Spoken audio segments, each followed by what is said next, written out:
First of all, he flew in all the way from Taiwan.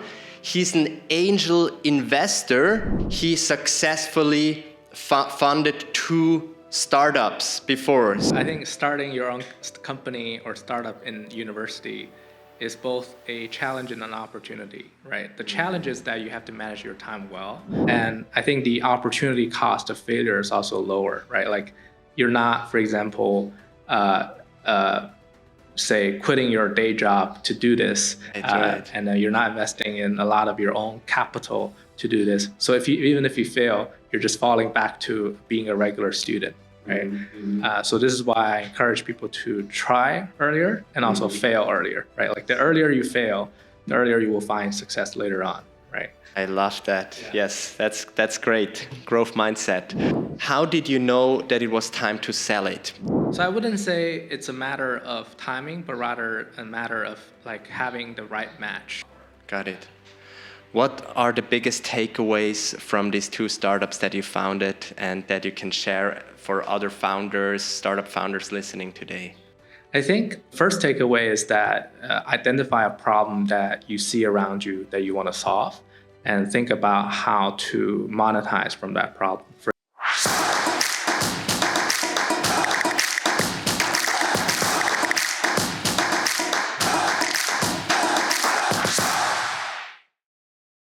Welcome back to the Plant-Based Podcast Asia.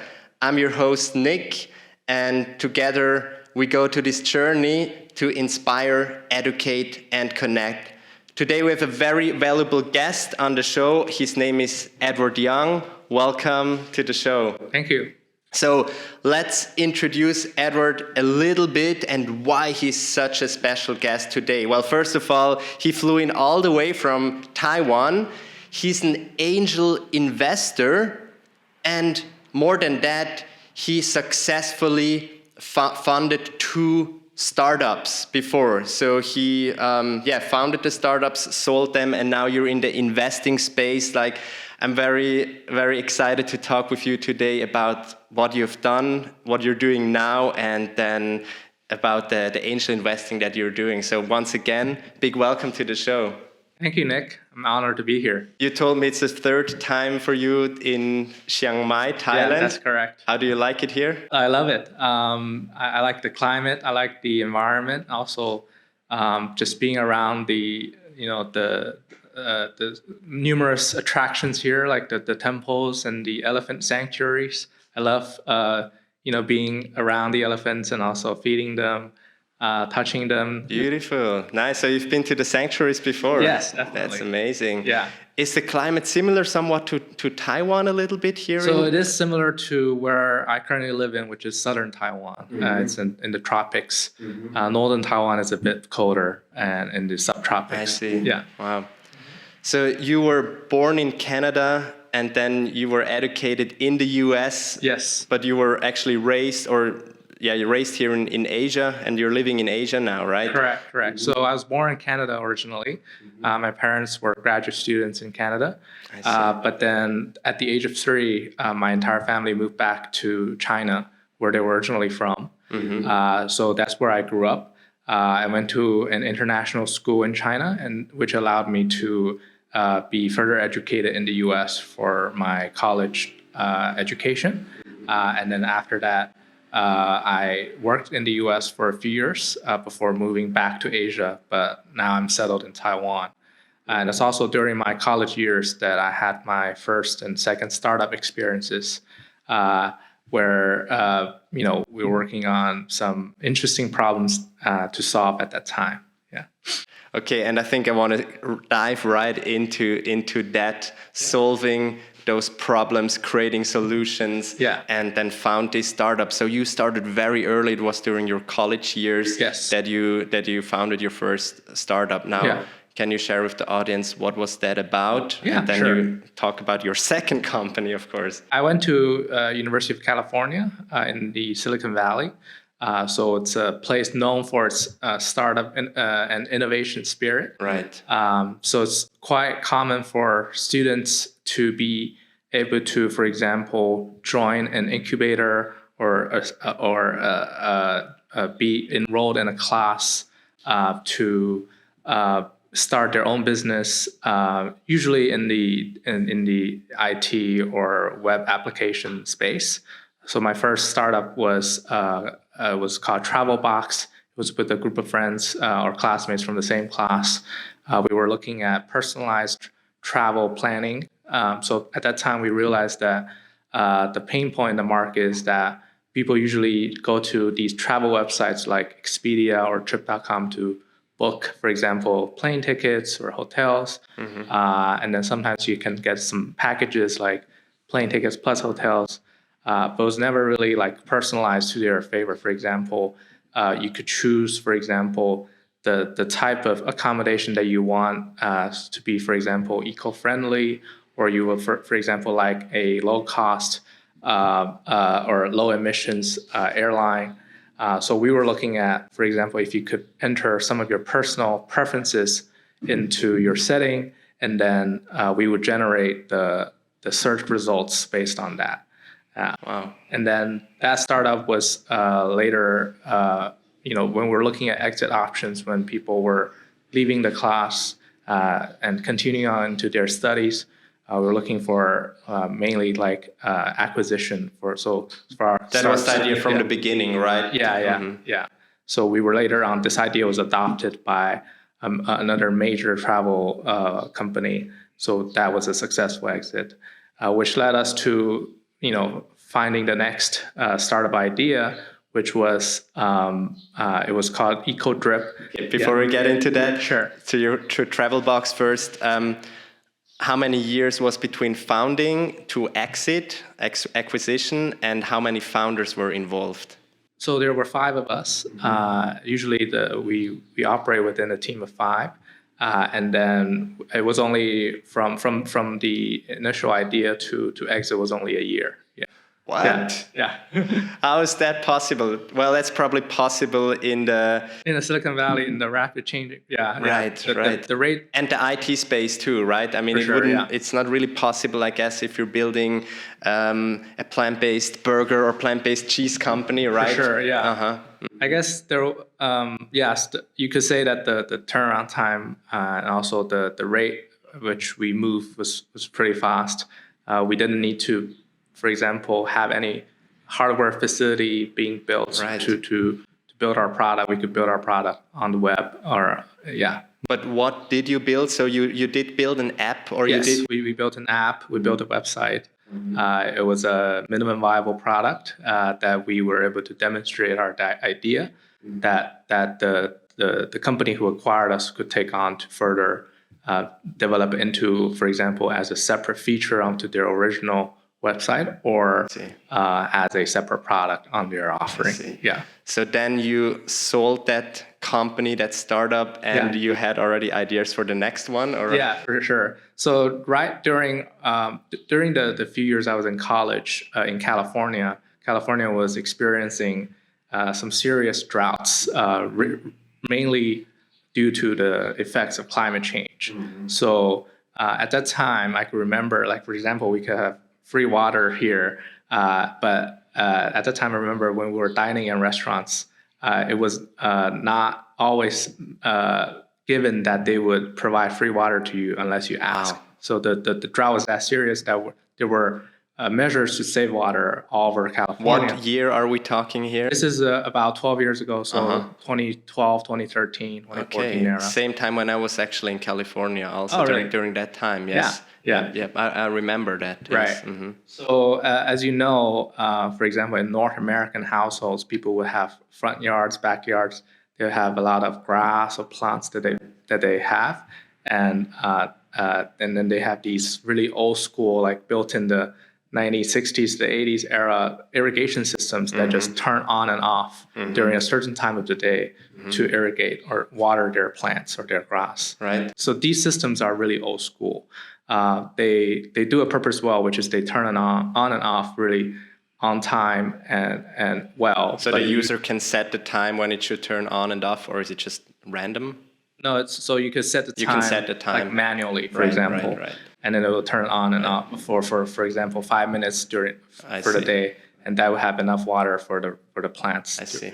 And But the problem is that during that time, the climate's changing, and you're not really considering, for example, the weather condition at that time. So a lot of times the water is being wasted, for example, when there's rain, and you're still watering the plants, or people are on vacation, or they're on business trips for a few months or for weeks, and then it's left on, and the plants are not being well taken care of.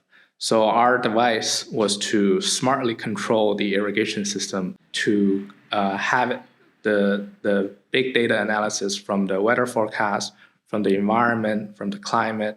Also have the weather sensing, for example, sensing of the moisture and the air quality of the time to optimize the amount of water. Wow. Yeah. So it was again an app that was connected then to this to the smart device that would, and you can kind of turn it on and off, or you can program it. Well, if it's raining today, which doesn't happen that often in California. There's a physical device that we will be able to plug into the home irrigation system to have it control the irrigation systems, because we are now intervening into those systems. I see. Yeah.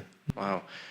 Now you also sold that company, right? So same question from founding it to like exit. How long did it take you, and how many were involved? So again, we were a team of 5, and then the same people? Not the same people. A different group of people, and we developed the product within 2 years, and then sold it within the 2 years. Wow. Yeah, and then it was an era where home automation was coming. You have companies like Nest Labs working on automation of the home heating and cooling HVAC systems. So we found a very niche product there where we're working on home automation as well. So eventually we were acquired by a company that was working on that in that space. Yeah. Wow. And you developed the application only, or did you also develop the I don't know, a new water irrigation kind of gear for it? Yeah. So I was the CTO of the company. So as the CTO, I developed both the software app as well as the hardware design and the manufacturing. Utilizing all the things I learned in school. Wow. Well, I mean, that's a real success story, but still, if you're kind of thinking back to that time, what were some of the biggest challenges that you were facing in those, let's say, the second company during this 2 years? Yeah. So I would say that in the Silicon Valley, even though it's a place known for startups, at that time we realized that, and it's still a problem today too, but it's also that problem has kind of faded away a little bit, which is that the amount of capital available for startups working on hardware is way less than the amount of capital dedicated to startups that are working on software or IT solutions, because of the high risks involved with hardware, right? Like there's a term in the industry which is that hardware is hard, right? Like you need time to build it. It's highly capital intensive, and also people found that, for example, that the supply chain of the startup, for example, the manufacturing, are usually located somewhere offshore, like for example in China, in Southeast Asia, where they perceive as being highly risky compared to, say, a group of software engineers working in their dorms in California. I see. Right. Yeah. But I mean, you were working mainly in the software space, right? I mean, you were doing both, right? Right. So by obviously, if we have to scale this product to manufacturing, then we will have to involve manufacturing and supply chain in Asia, and to the capital market or the VC market at that time, it was perceived as not as favorable as companies who are only dedicated to software. Got it. What are the biggest takeaways from these 2 startups that you founded and that you can share for other founders, startup founders listening today? I think the first takeaway is that identify a problem that you see around you that you want to solve, and think about how to monetize from that problem. For example, if you see like something being done inefficiently or something that's causing a lot of wastes, whether it's wasted effort, wasted time, wasted natural resources, work on problems that you're interested in solving because it will have a direct impact on you, and also problems that have a contribution to value, because eventually the startups that you found have to generate revenue, have to generate profit. So identify those problems, and then more and more these days we're looking at startups that are also what we call like the B Corp, like the startups that are working on solving social and environmental issues. So, for example, solving water inefficiencies and reducing water wastes, or solving the problems that are contributing to climate change or environmental pollution these days, are highly favorable startups compared to startups that are only solving, for example, personal problems. Yeah. See, okay, I got it. Now, after those two startups, you had an idea to found a third one, or you were like, enough for now? Yeah, not yet. So at that time, we were all on the verge of graduating from college, and a lot of the previous startup founders that I worked with are left to join like big corporates. So I've always been a startup or entrepreneurial guy, but I wanted to see what it's like to be working in the corporate world. I see. So after graduation, I joined one of the largest car companies in the world, General Motors in the U.S., to be able to work on a very exciting project, which was the first long-range affordable electric vehicle at the time. Wow. It was called the Chevrolet Bolt EV. So I worked there for 2 years and figured out that, we launched this product. It was successful. I got a taste of what it's like to work in the big corporate world. I built some really great connections and friendships, but I also still wanted to come back to the startup space. I didn't immediately start my own company, but at that time I decided to move back to Asia and joined a startup at the time, which was called Gogoro, where we were working on energy and the intersection of mobility and energy. Wow. Yeah. Okay. Talk about that in a bit. Back up quickly again to your college years and these two startups that you founded with your friends or co-founders. I mean, that must have been quite a stressful time. I mean, you were like during your college years, and then you're like founding these startups and selling these startups. So again, some tips to founders, other startup founders out here that are struggling with time management and struggling with like get everything on track. Like, how did you do that? Because you were not just doing like startup, but you were also like studying at the same time.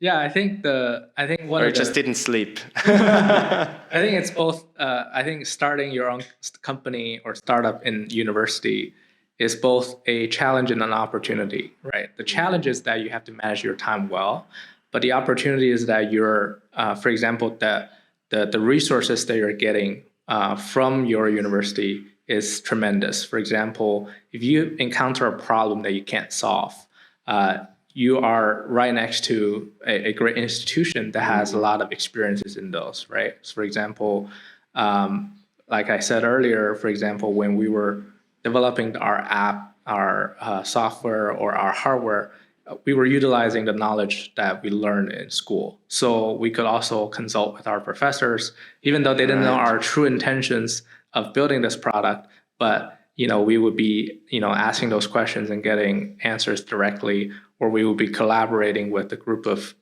young, talented engineers who are also learning at the same time, right? I see. And I think the opportunity cost of failure is also lower, right? Like you're not, for example,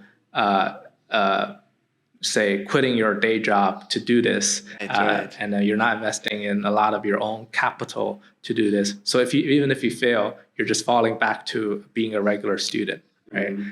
So this is why I encourage people to try earlier and also fail earlier, right? Like the earlier you fail, the earlier you will find success later on, right? I love that. Yeah. Yes, that's great. Growth mindset.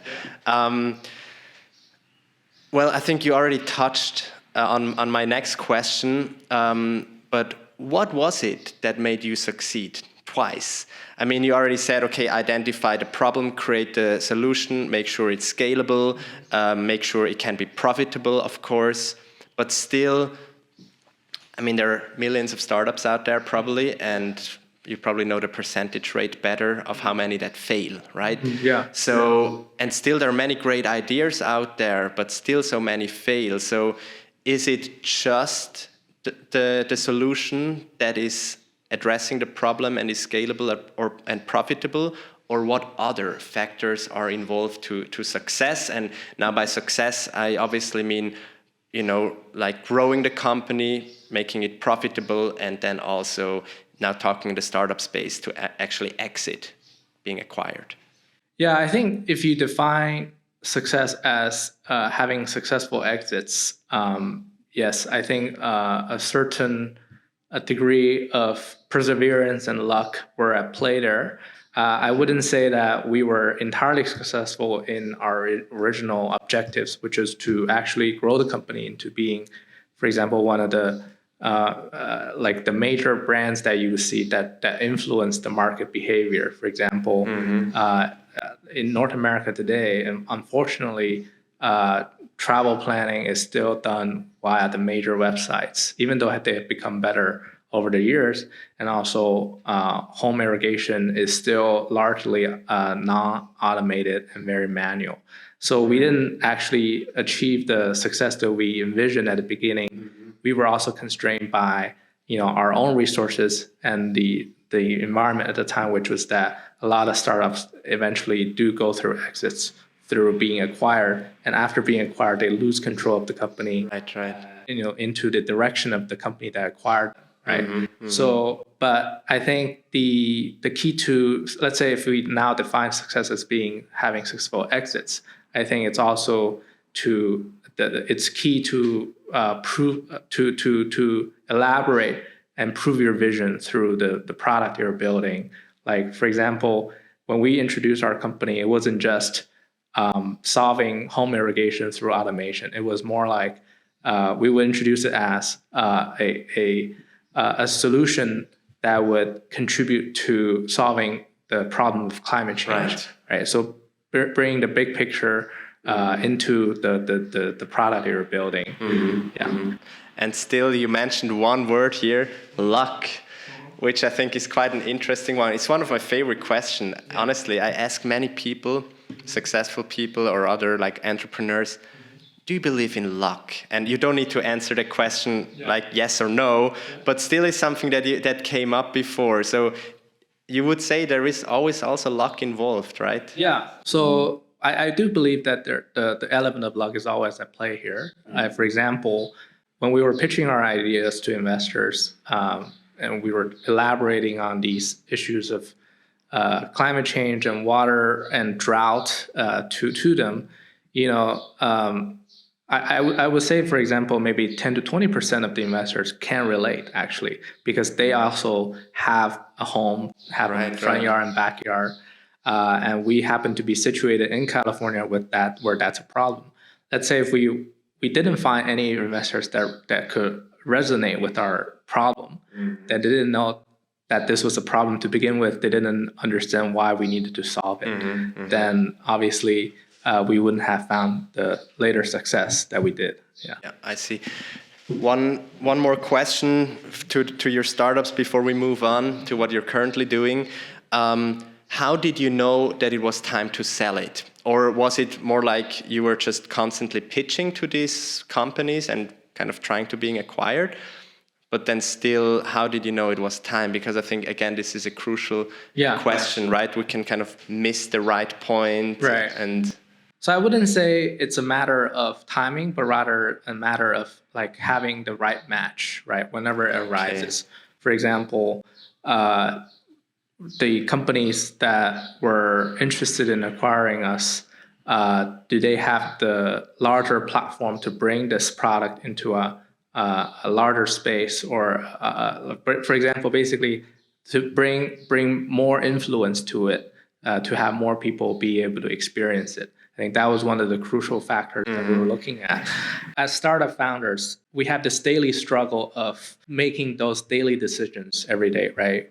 Where we're constantly thinking about how to bring our product to the market to achieve the vision that we set out to achieve, or bring it to a larger platform, such as being acquired by a larger company for that company to do that work for us. And I think it was about not just about finding the right time to sell it, but also finding the right match, the right partner to work with. And I think we were fortunate enough to have found also during that time, that in the home automation space, in the Internet of Things space, that things are rapidly growing, and there was a company that was large enough that was able to integrate our product into their product offering.